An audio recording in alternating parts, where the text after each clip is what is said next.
Okay, good morning. What I'm going to show here today is how I input some of my data into Business Analyst. We have Business Analyst right here.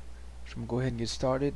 So there's a lot of databases that I have to create that go into Business Analyst, which is how these are created. For example, this is the number of workers per zip. I'm going to clean this up a little bit later.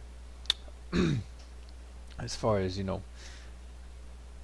how it looks, the cartography and all that.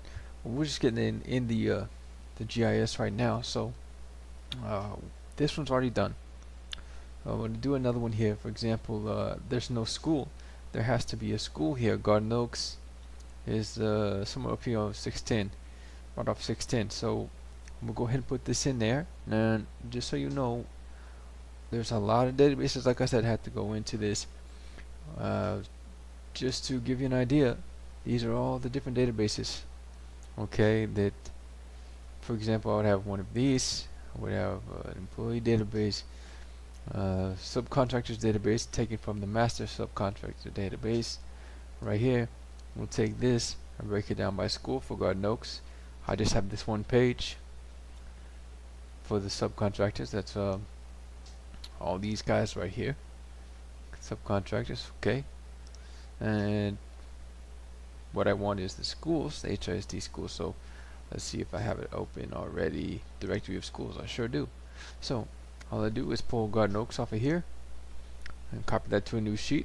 Copy the title to a new sheet. I've already done it. And what it looks like is here. Here we go. So I'm just going to save this. Okay. Pause it for 1 second. I'll be right back. Okay, so we want to make sure to save this to the relevant title. Okay, I went ahead and did that. We're going to load this, add the data here. Import file. Like I say, it should be something relevant. There it is. Garden Oaks location. Let's go ahead and open it up.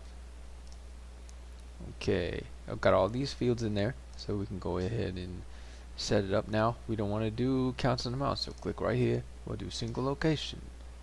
Alright, don't worry too much about clustering. We'll go here. People.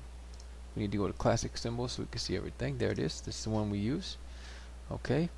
Make sure the label is set to school. Okay. There we go. We'll rename it later if need be. Let's go ahead and get it on the map here. Okay, so here's the school. It did load correctly in the right address. In part 2, we'll show you what we have to do to this. We can't leave it like this.